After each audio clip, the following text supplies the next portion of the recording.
program is part of the Scene Project's podcast network. The Scene Project features interviews with independent musicians, comedians, and artists from across the Midwest.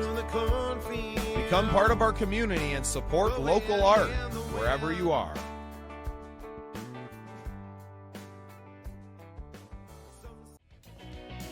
Every episode of The Scene is brought to you by DBS Entertainment, presenters of the Solstice Shakedown, happening June 22nd at The Den at 909 West Avenue in Sioux Falls, South Dakota.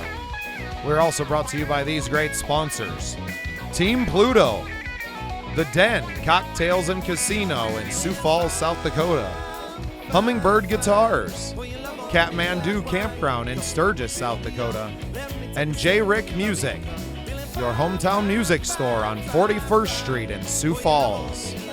Remember to join us for the Solstice Shakedown and the Team Pluto Fashion Show, happening June 22nd at the Den in Sioux Falls. Remember to check out Starts and Ends and their new single, Building Today, coming out in June. Welcome into another exciting episode of The Scene. I'm your host, Bubba Startz, and today I'm joined by American Pianist and co-founder of the band Little Feat, Bill Payne. Bill, welcome to the show. Yeah, pleasure, Bubba. Thank you very much for having me. I really appreciate your time, Bill. I know that you guys are out touring right now, and how stressful that can be. So I appreciate you guys having a little bit of time to talk about, well, the new album and being back on the road. Yeah, this new record we have with... there's a blues album, and it features Sam Clayton, and Bonnie Raitt made a few suggestions for us and was gracious enough to appear on that album as well. And yeah, we're excited by the reception it's gotten, both when we play things live and the album itself. So thanks. Well, and the album was recorded live, correct? It was. We went to Memphis to one of Sam Phillips' studios, not Sun, but one of the other studios Sam had. And his son Jerry was there running the show, I guess. And the first night we got in, there was a shooting outside the hotel, which sort of set the tone for everything. I think 8 people were shot, not seriously, from what I understand, but. It was Memphis. It's a little dangerous there, and we were let's play the blues. So that's what we did.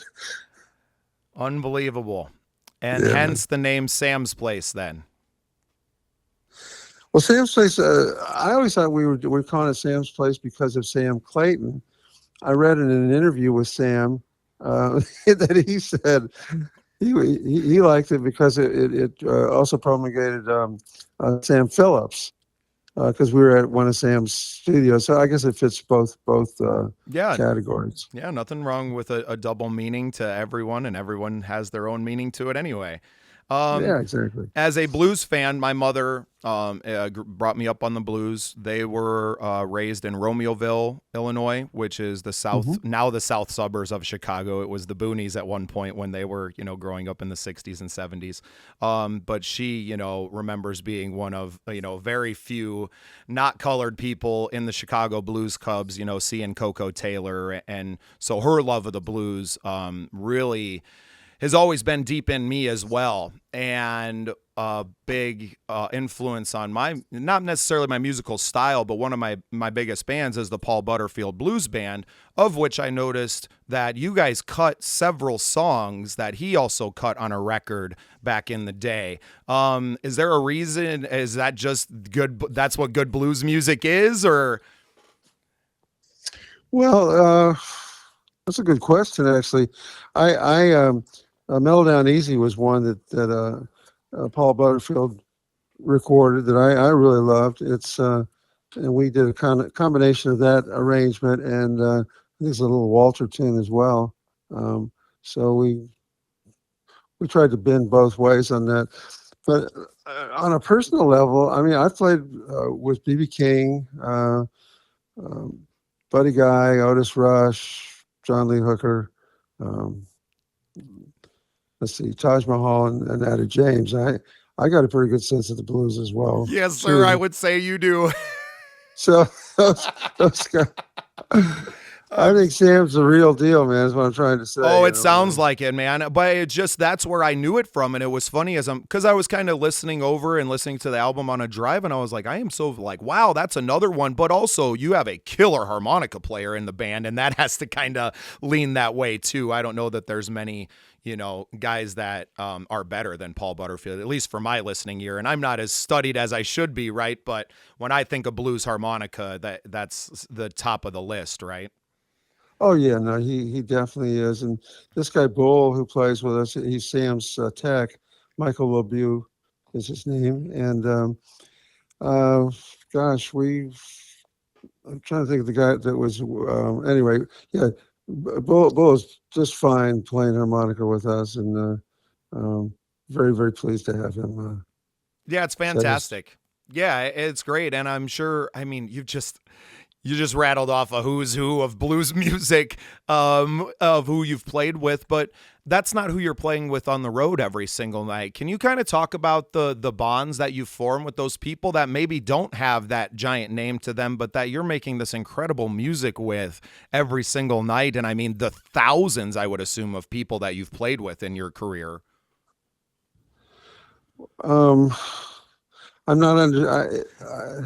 I don't. And I guess what I'm asking is that, do you have kind of a set band now that you've been playing with? Like, obviously you're the last, original member of the four piece that was Little Feat in 1971, right? The Yeah. band looks and sounds much different today. What is the lineup like for you just as a live performance from the live Oh, I performance see. I standpoint? see what you're saying.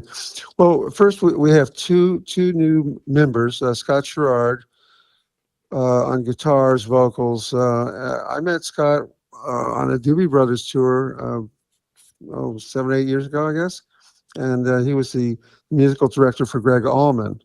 Um, we also have a drummer, Tony Leone, who's played with, gosh,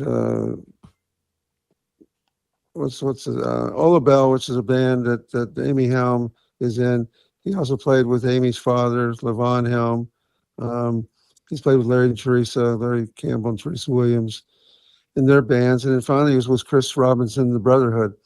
So his chops are amazing. Uh, Little Feat is a real band. When we started in 1969, not to go too far into the history, but the philosophy of the group has always been surrounded by a great musicianship, and equal to that, when we can pull it off, great music. So it's a pretty good combination, uh, and it's always been kind of loose as to who we had playing with us, and um, uh, things changed dramatically for us in 1972 when Paul Brer joined. Um, in Los Angeles, and we had Kenny Gradney, our bass player, and conga player Sam Clayton join us from Delaney and Bonnie. So things kind of solidified at that point, and we still have that sound, which is great. And um, people can make the leap from whatever iteration we've had of this band. It's not like we're. I think to some people maybe, oh, they're just a cover band, but they haven't really heard us, you know. And we just recorded not only Sam's place, but we recorded with Vance Powell down in Memphis. Excuse me, in Nashville, and we got a new 13 original song record coming out next year. So there's a lot of good stuff going on with Little Feat right now. I can't believe you get the cover band tag. Well, when you got enough people together, if there's more than 10 people making an opinion, you're going to hear all kinds of nonsense. Yeah. So you just have to go, okay, got it. You sound just like that band Little Feat from the 70s. Yeah.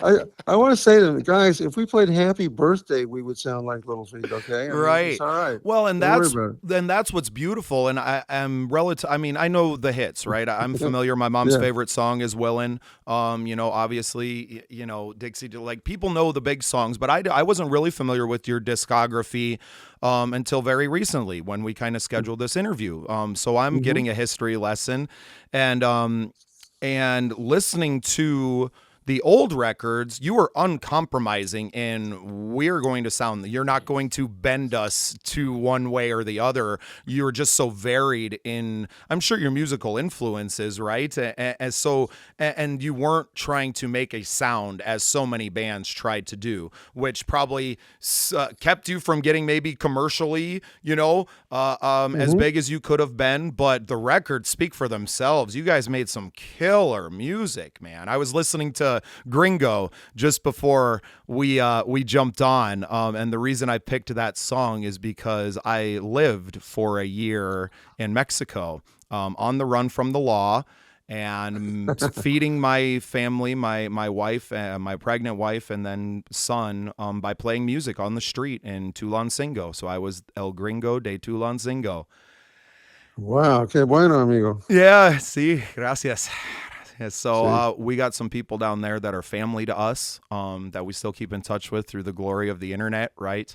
Yeah. And they Yeah. get to watch these children and this little blonde-eyed, blue-eyed Mexican boy, right? Born in That's Mexico, cool. as pale as could be. But yeah, I mean, we were an anomaly. People were looking at us like we were a unicorn, right? And I'm out there, and I tell you what, they love them some Hotel California, Bill. That's great. I've never made so many Um, pesos in my life. So cheers to the Eagles for that one. Thanks, guys. That's right. I'm glad to No, hear but when I that. listen Great to, story. yeah, so now when I listen to the new stuff, and especially Sam's Place, you guys are a kick-ass blues band. Or like, there's no denying that, and it doesn't matter what songs you're playing. To me, at least, like the blues is all the covers. Who cares if you didn't write that song? Are you giving it what it deserves, what it demands, right? And that's what the blues is. And a guy that I used to play with said you stand and deliver the blues, and it is kind of in that tone that this band plays. Well, yeah, you do, and it's a love letter to the blues as well. I mean, I left out one guy that I played with, and I played with Richie Hayward and Paul Barrera with this fella, and it was Willie Dixon at Madison Square Garden for a party for John Lee Hooker. So, and John Lee was still alive. He came in with a babe on each arm, and Bonnie was there and a bunch of folks. But that evening, and George Porter was our bass player and musical director that night. But we were back, and not only Willie Dixon, which was worth the price of admission, but Greg Allman, Johnny Winter, and Joe Cocker. So it was a hell of a night. Yeah, yeah, I bet. Bill, the sounds that your ears have heard. I wish we had a microphone inside of them, right? A tiny microphone to hear all of this incredible music that you have made and been a part of and been surrounded by over this, I mean, you've been in music since you were a teenager, I'm assuming. Yeah, since age 15, I've been playing music since I was or playing piano. Started around 4 years old, and 75. So, yeah. Anyway, Yeah. I'm writing a book called Carnival Ghost, which is my memoir, to try and put that microphone in other people's heads as well. I mean, it's been a great journey for me, and still is. Um, and so I thought, well, let me, if I was just to write about my session work, that would be a book in itself. So I'm taking that business and sort of amortizing it over a period of time, but not doing it sequentially. Just saying, yeah, all right, hey, I'm going over to Barbara Streisand's house to give her the keys for a new song. I don't remember playing. I played on a record of hers called Wet, but I don't remember anything about it, right?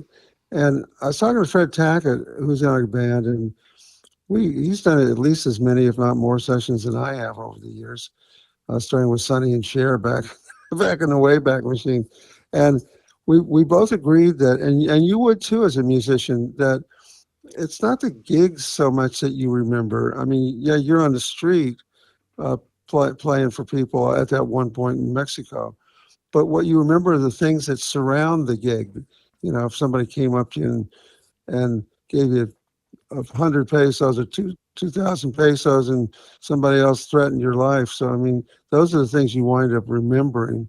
That's kind of the way I go through my stuff. I think the song I played with Brian Adams, There was a couple of them, but one was called "Everything I Do for You," which was the song in that Robin Hood movie with Yeah, ended up Costner. being a pretty big song, I think.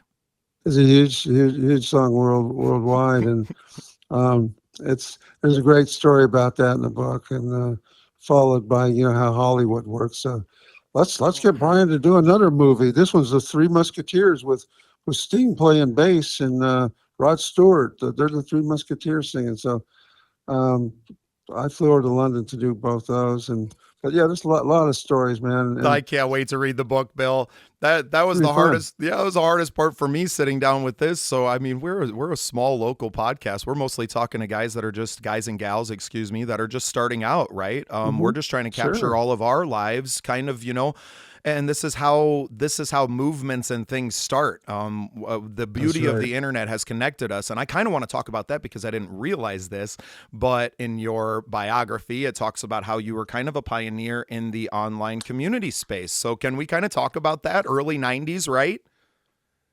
Yeah, I didn't feel we were getting what we needed from management. They had a kind of a closed view of how to do things.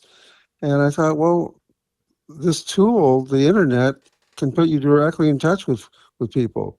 You don't have to bypass business or bypass management, augment it, like you do with the way you learn music. What you're trying to do is expand your vocabulary, essentially.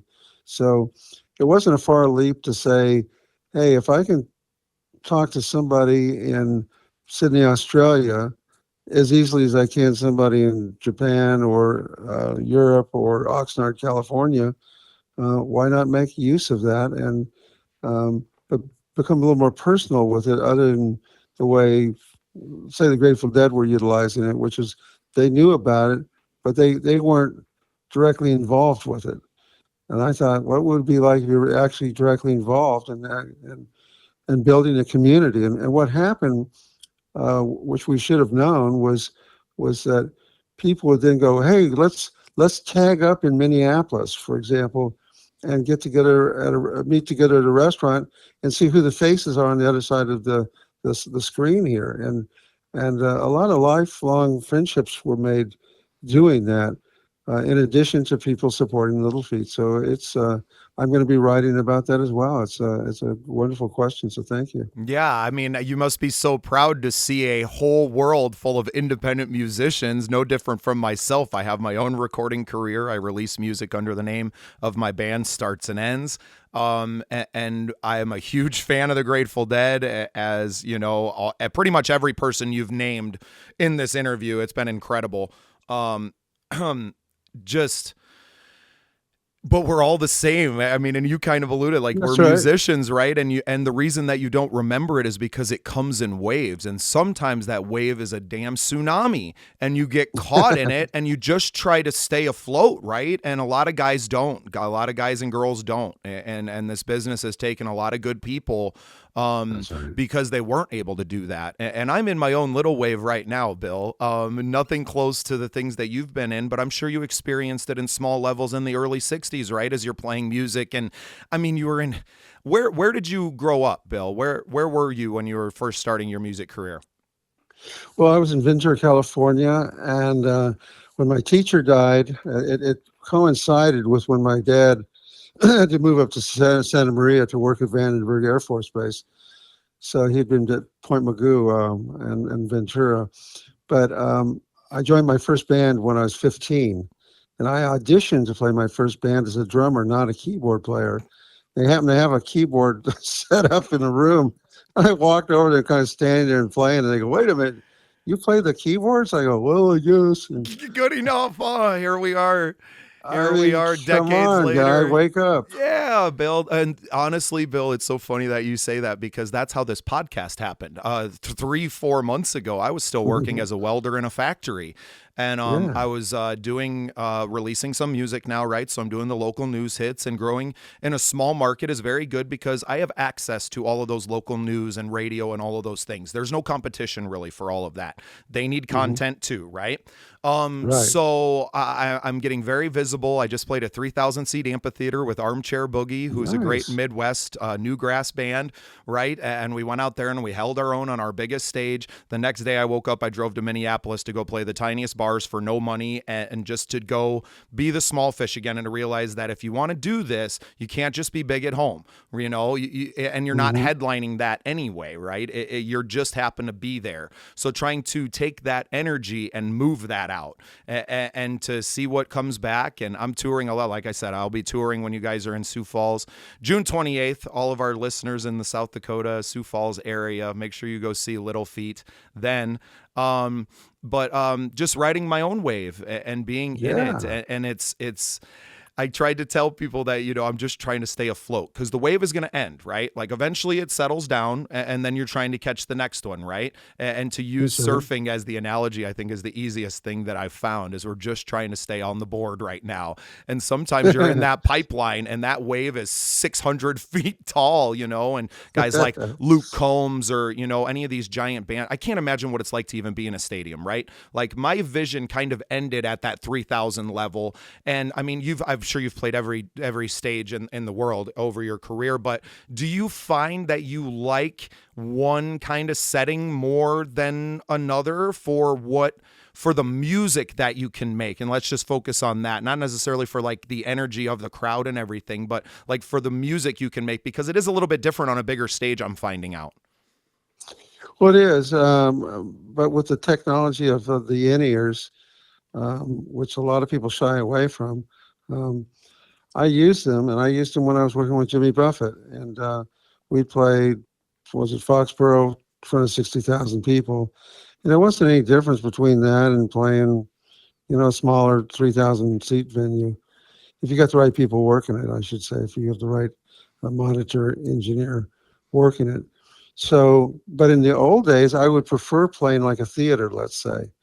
Um, Warner Theater, it comes to mind. There's what's the theater down in Texas, in Austin, the Stephen A. Austin Theater, I think it was. I can't remember, but those smaller theaters were really a great venue. We played one of the Carnegie venues in Pittsburgh last night, a wonderful little place, and with Los Lobos, and that was great. So, but yeah, I don't mind if I'm in a bigger venue or a shed during the summer. It's bring it on.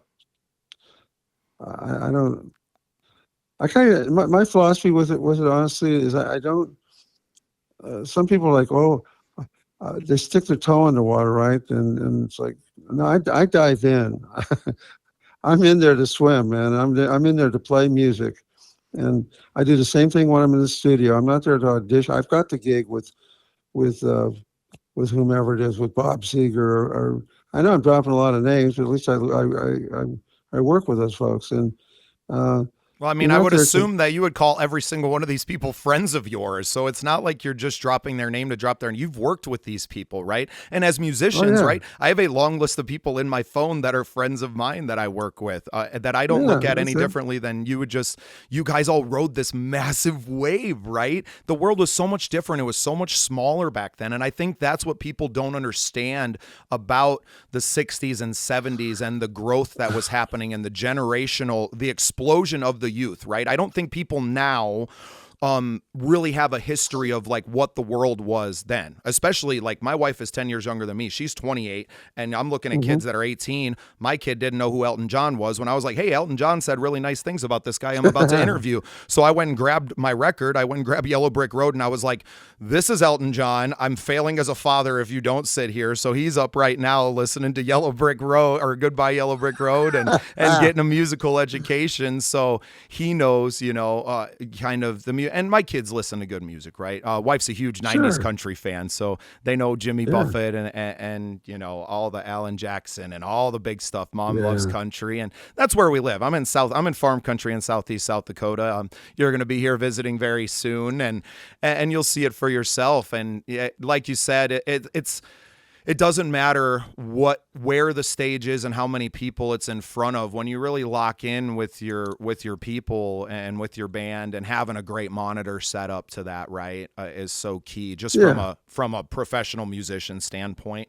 And that's getting comfortable with the in-ears is something that I'm still working on. I'm a barroom strummer, you know, Hmm. and just kind of starting to put more of my original songs that I've written over the last 20 years and putting them out and releasing them on the Spotify, and simultaneously starting to have these amazing conversations with other musicians and artists that have these amazing stories to share on this podcast. So it's it's a really cool thing that I've fallen into. And next thing you know, you're talking with Bill Payne and you know, his new album where Bonnie Raitt is a guest performer. And you guys have a long history together, correct?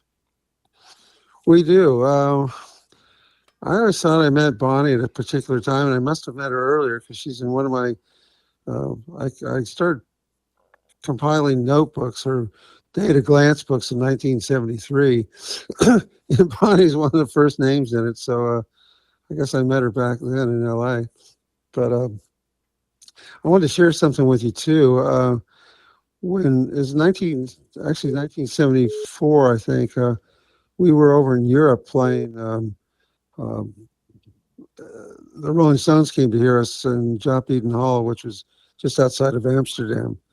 And that was kind of intimidating, but we played, and you're looking over and looking at Jagger and Keith Richards and whatnot. But in the dressing room afterwards, I go down there, and it's Keith. They're all there, but I walked. Oh, Keith, and he grabs and he pulls me and he goes, "Oh, mate, we're all part of the same cloth."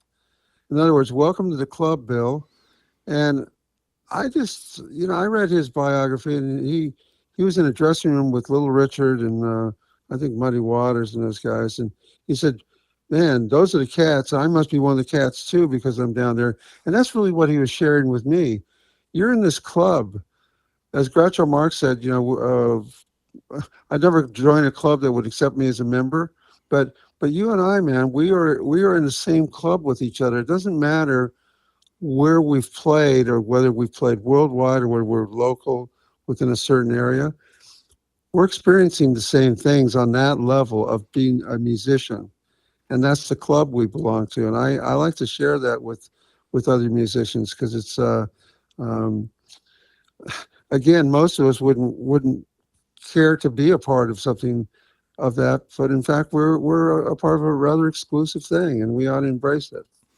Indeed. And that's really, I appreciate you saying that for me and all of our listeners. A lot of our listeners right now are the same people that are being interviewed, and other fans of theirs are the bands. Like, we're kind of just like our only fans right now, and our little fan bases are growing, and Hmm. we're all looking. So we have our Midwest Country Music Organization, which is it kind of spans through the Dakotas and mostly from the Minneapolis area down into Iowa, and just a organization of us, right? A club to belong to, but a nice little network that we're able to form. And I think it's so validating for our young people to hear it from someone like you, and especially people from a small area like South Dakota, where you don't have interactions with people who you feel like would validate you, right? So you saying that on this podcast is going to touch so many lives, and I'm so happy that you took the time to share that. And thank you, Bill, because it's going to mean a lot to not just myself, but to a lot of other people as well that are out there, maybe just learning to play an instrument, right? Sure. Well, learning an instrument is that's the other thing. Um, uh, from a long time of playing, I studied classical music as a kid, but I had a teacher who said to my mother, "I'll make sure Bill knows how to play music, read music, but let's not take the magic out of it for him." So I was able to play by ear as well. And what I would say is that while you're learning your instrument, um, there's a few different paths. You don't have to read music to play, obviously, and I don't even recommend that you try reading music. But like John Coltrane used to do, learn a few scales. They don't have to be anything exotic, but know where you are on your instrument. So if you're in the key of D, you got two sharps to contend with. If you're in A, you got I think it's three. Um, but know where you are on your instrument with things. So when you're playing, I was who's not Bill Gates, but the other guy, Paul Allen. We played his 50th birthday party up in Juneau, Alaska, uh, and he was going to sit in with us, and we're at the sound check, and he was kind of getting nervous about it. And I looked at him before we got up and I said, "You know how to play in the key of A, don't you?" Because he wanted to sit in on Dixie Chicken. He goes, "Yeah." I go, "Well, bring your bleeping guitar and let's get up there and play some music." Yeah. Yeah, and So that's what we did. Yeah, it's not like Dixie Chicken is a super complicated song if you know how to No, play I mean, come music, on. right? And that's what people Key don't of A, realize. They're let's like, rock. oh my God, I could never figure it out, right? And I was so blessed that I had really great mentors. So I came up probably about the same age. So I played drums in 5th grade concert band. So I kind of got the concert band level, played that all the way through 9th grade. Loved marching band. I loved playing in the marching band and rapping the snare cadences, and just really loved that rhythm part of it, right? Played bass and jazz band in 7th grade, and probably would have stuck with bass, really enjoyed it, but the bass that the school had was one of those PV solid oak ones that weighed like 30 pounds, and I weighed all of like a $110 maybe, right? So it was a little disproportionate. I was like, this sucks, man. Who would ever want to do this? And so I picked up the guitar the next year. My dad and my uncle both play guitar. My uncle Bill actually has a beautiful Gibson Dove from the 60s that he still has at home. And so I grew up with guitars around me. And so when I finally landed with one in my hand, what it really unlocked with me was I was already writing words. Words were coming easy to me. That wasn't ever a thing. I had things to say, Bill. So the connection between the guitar and the songwriting aspect is where it just kind of locked in. And I mean, I started writing songs almost immediately, and I don't read music. My dad handed me a Mel Bay chord book from the 50s that he learned on, and it was like, learn E, A, and B. Let's rock some Deep Ellum blues.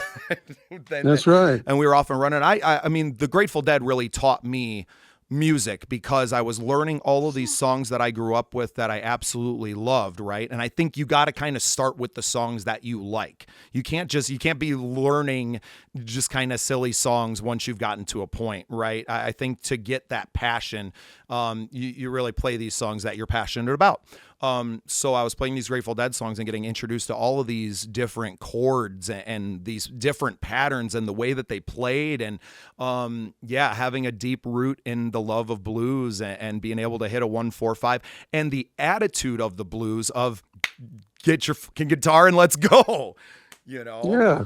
So shout out to, I had the pleasure of writing 20 songs with Robert Hunter. I mean, that's probably my favorite song. I mean, nobody spoke to my heart more than Robert Hunter, right? And has gotten me through more in my life and those songs that I'm attached to. So forgive me for almost driving off the road when I saw the email come in that Little Feat was interested in doing an interview.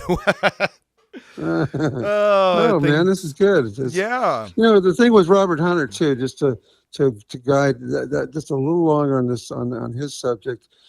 We started off with him just sending me lyrics, right? Which was fine. And then he goes, probably 3 or 4 songs in, he goes, why don't you just send me some music and we'll reverse it. And I go, okay. So we did that for a while. I mean, it was, but at one point I don't know, 15 songs into it, I said, man, because I never met the guy. I never talked to him on the phone. We did everything by just internet and email. And it was incredible actually, and they're complicated songs. I mean, but I said, look, Robert, the music is in the lyrics. That was my compliment to him. And his compliment to me was, but it takes a composer to draw them out. And, but we had a really, really good relationship. And I was, obviously, very, very knowledgeable about what he had written with Jerry Garcia, and some with Bob Weir until Weir started getting involved with his lyrics, which he didn't like. So, band stuff, right? Yeah, yeah, So and that's there what we it is. go. I am, not immune to being sensitive about things, right? I can chop my Hmm. songs up all I want to, but don't you dare come at me with a pair of scissors, right?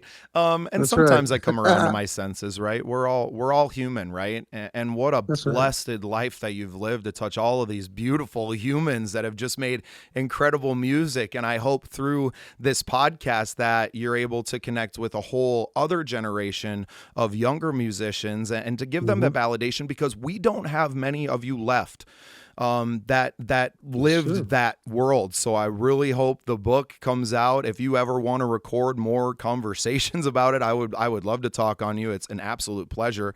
I know Oh, that thanks, you man. are you are touring, and that I'm sure you have a busy day. Are you playing tonight anywhere?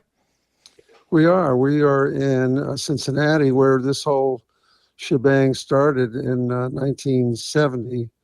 Um, we were at a place called the Reflections Club, and Richie Hayward, by the way, our drummer back then, God rest his soul, he was from Iowa, but he lived when he moved out to California. He was ensconced by California and Kooky, lend me your comb. Uh, Ed Burns from 77 Sunset Strip. People can look that up. But he um, he got frustrated one night about because we played this place two times, and the first night was a Christmas Eve, or excuse me, Christmas Day, but the place was packed with people singing football songs, Ohio football songs, Of course. and they weren't listening to us. So he came up to Lowell on the 26th of December 1970. He said, "Can I introduce the band?" We go, "Yeah, go ahead, I guess." So he goes up there. He has a sausage in his pants. He takes it out, cuts the tip of it off, and takes a bite. And he goes, "Ladies and gentlemen, little feet," and no response whatsoever. Right? Goes back to the drums. One, two, three. Some expletive and launches off into the song. What we didn't realize was that there was probably about 5 or 6 people that were there that were integrated into Little Feat's fabric over the years that did see it. Craig Fuller was one of them that later joined us on Let It Roll 40 some odd years later, or whatever it was. Some of the guys from Showco were there. A couple guys that work with Warner's were there, and on and on. It was like kind of a Dickinson tale unraveling because we didn't think anybody saw it. So it was cool stuff. Right. And I think that's almost why you have to, and maybe the blues kind of ingrain this in me too, that you have to attack every single show as if it is your first and Hmm. simultaneously your last show. Right? Like, this is your shot, and every show needs to be that. Not just like, oh, I'm looking at this one moment. I'm looking at these big, oh, I have to be on this stage. I know every single time is your moment, and you have to deliver in all of the small moments to get a shot at the big moments, right? You're creating that energy, and this show that you played to a packed house that couldn't care less about you, right? Has Yeah. 5 people inside of it that end up being, the fabric of the history of Little Feat, and I think that's important for our young listeners and our young artists to realize, and listeners of this show, is that, like, I tell our people close to us all the time, we are in it right now, right? Like, everyone needs to Yeah. just keep doing what you're doing, and I think we're growing and we're getting somewhere, right? And conversations like this are that kind of validation that we need, that yeah, you are reaching out and you are part of the club, and like just keep doing what you're doing, and we'll see you on the road,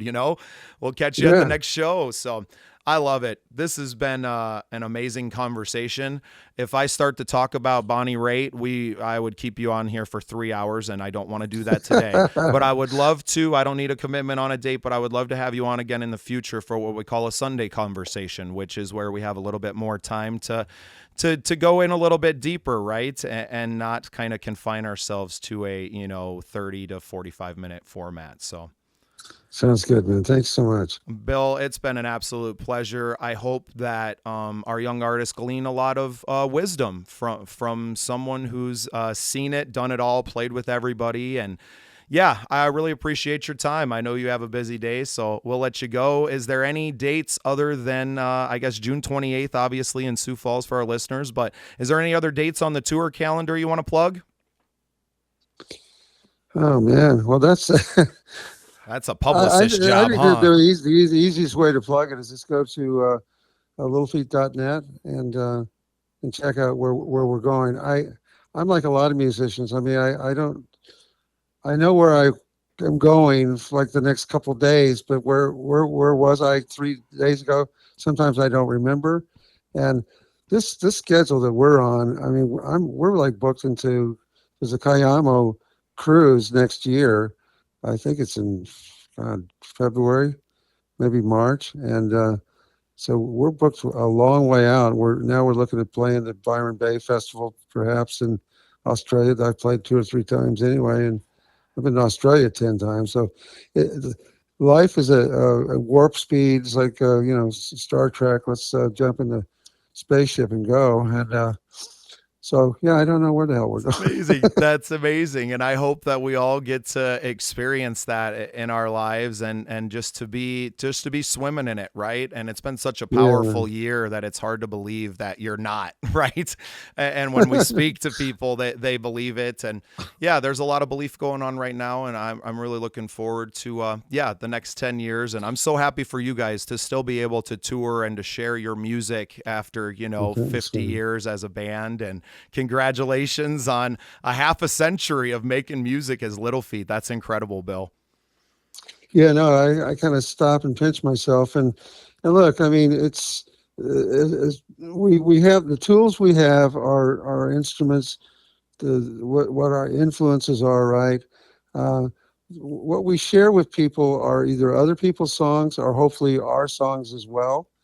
And as you said it when you were talking about your songwriting and your propensity with lyrics, you do it because you have something to say, and that's the other part of being an artist is really what is it you want to contribute to the conversation out there, and it can be a little intimidating when, I mean, Brahms, going back in the classical history, Brahms heard what he called the footsteps of giants, and who he heard were Mozart, Bach, Haydn.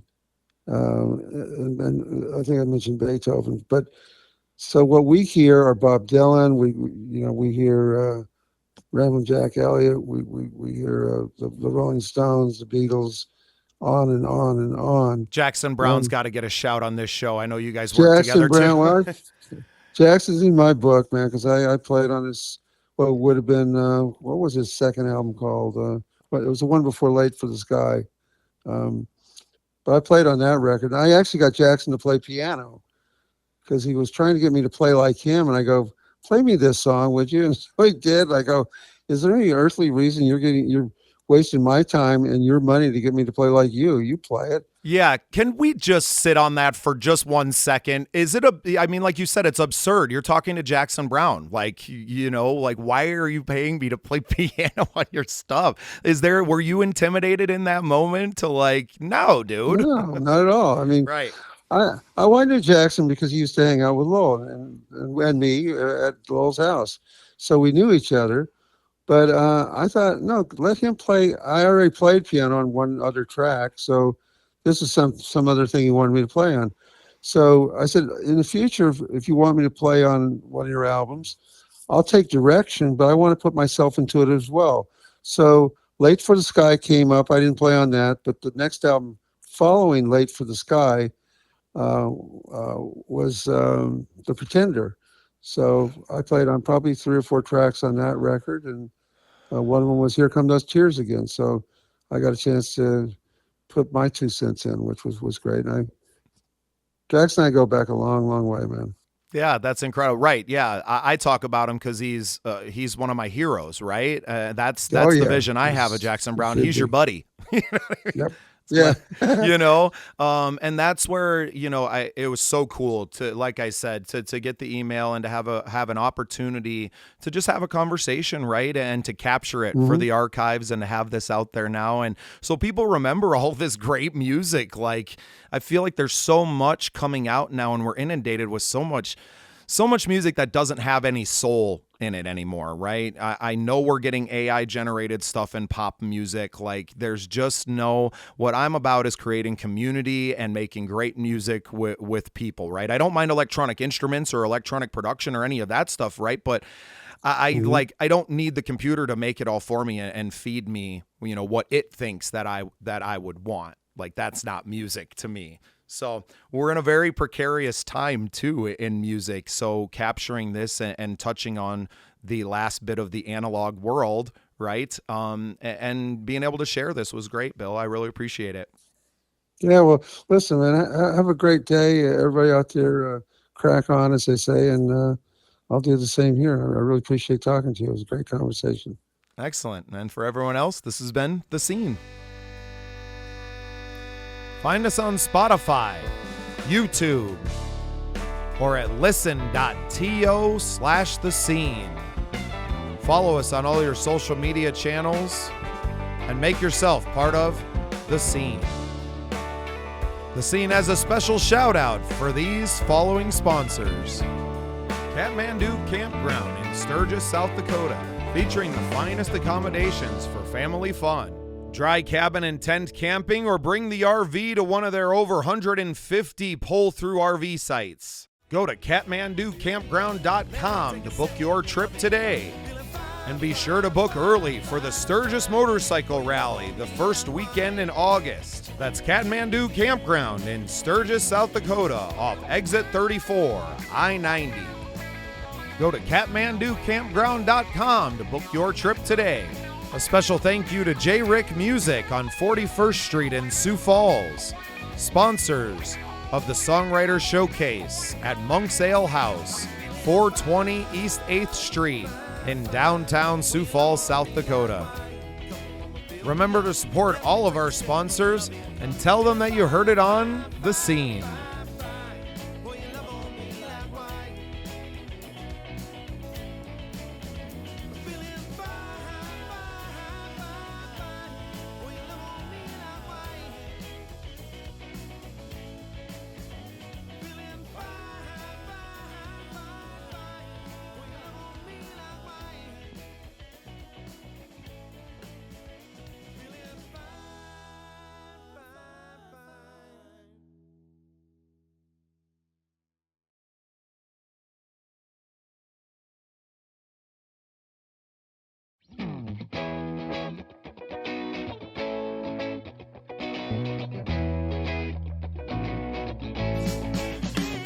Thanks for tuning in to the Scene Projects Podcast Network.